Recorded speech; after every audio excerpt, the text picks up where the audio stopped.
امروز افرادی پیدا شدن به مانند اسکندر مدنی، عبدالظاهر دایی و عقیده خدا صحیح و درست میدونن و عقیده ما را باطل میدونن که نادرسته، در حالی که عزیزان من عقیده او خرابه. عقیده او باید برون عقیده بخونن. تو که عقیده درست داری، اسکندر مدنی یا عبدالظاهر دایی یا امثال همیا، شما که عقیده خوب دارین که ما را می نویسن عقیده بخونیم، مولای توجیه‌سان عقیده، الحمدلله در عقیده استواریم، در عقیده محکمیم. امر معروف شرط نیست آیت بیاری حدیث بیاری. میگه حضرت عزرائیل اومد، حضرت موسی علیه السلام گفت که السلام علیکم. گفت ای موسی، گفت من برای قبض جان تو آمدم. چی اومدی؟ گفت من عزرائیلم. گفت برای قبض جان تو آمدم. میگه یک مش زد عزرائیل، چشمش پرید. میگه گفت گوش که هر وقتی مخدم گفتم بد بیو. گفت ما حالی کار دارم. گفت ما حالی کار مبود نکردم در دنیا. حضرت عزرائیل رفت پیش خداوند، گفت پروردگار، یک 124 پیغمبر تا جان شگرد و خیلی پیغمبری که زلال را ندیدم. گفت را بیچ خیلی کرد، زدم از سر پرای خیلی کرد. بگه پروردگار به اذن خدا چشمش اساس کرد. گفت او را موسی میگن. گفت او که زلال و پیغمبری ما. گفت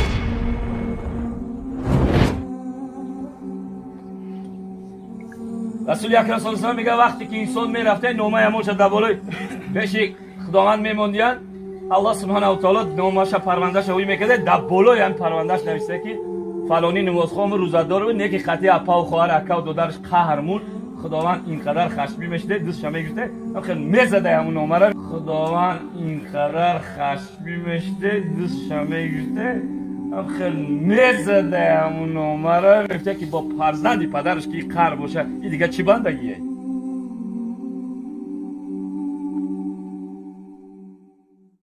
حکومت‌های طاغوتی یک چند تا ملاها را پیدا کرده، ملاهای درباری، هر شکم است پوندیدگی، 6 غوری نان خورده، بسته رانای گوسفند از پیشروی شد. یا چی هستن؟ فقط مثل اون احبار، بازی ها را نامش امانه کبار علما. اینا باز بر از این طاغوتا چی میکنن؟ حلال حرام میسازن، حرام حلال میسازن. بسیار ملا است که با صاحب سهلش کنی، وقتی که در تبلیغ آمد با چشمکایش از گریانایش سهل میگنه این تقوا. بیرون که برای که موتر $80,000 اسوار است. اتخذوا احبارهم و رهبانهم اربابا من دون الله.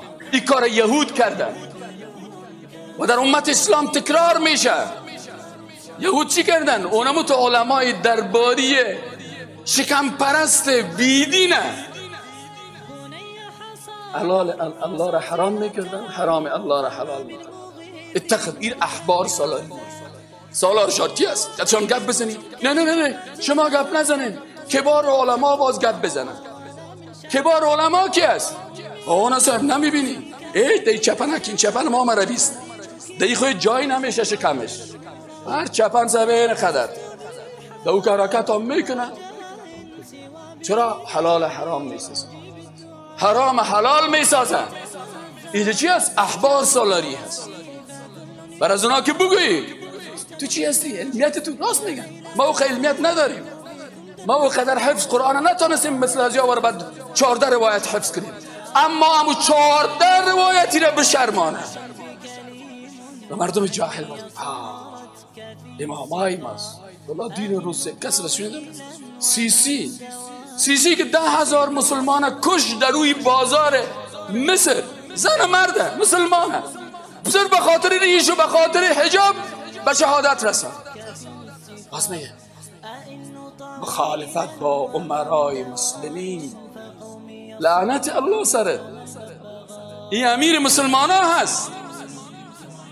امیر مسلمان ها کسی است که کتاب الله و سنت رسول الله را تطبیق میکنه.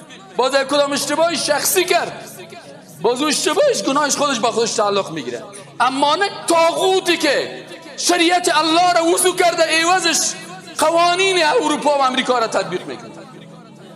اتخذوا احبارهم و رهبانهم. در بعضی جای دیگه راهبای خدا گرفتن. کی هستی راهبایشان؟ اینمی رهبانی هستن که حلال الله را سر مردم حرام میکنن. ابلیس های کمر بسته هستند که روز